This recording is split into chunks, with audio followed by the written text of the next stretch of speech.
Bom, pessoal, estamos chegando aqui em Antônio Dias. Vamos ver se a gente encontra ali um local para jantar e dormir, né?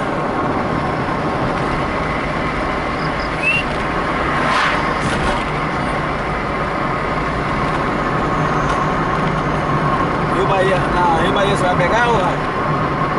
Não sei. É mão dupla assim também, né? É, tudo mão dupla até lá. É dupla.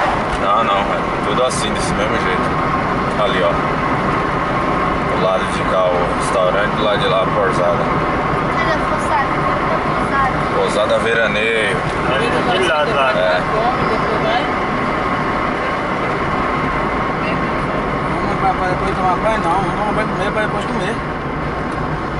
Não é não, João? Vai saindo aqui à direita. Tirar em água do corpo primeiro pra depois comer.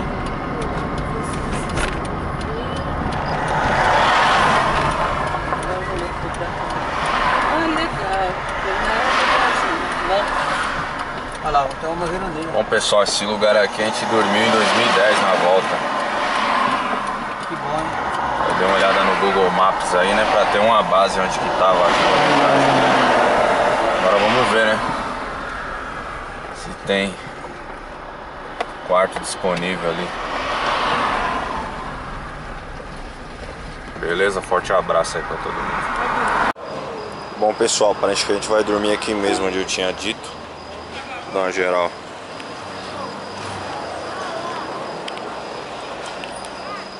Que é o KM 295 aí da BR 381.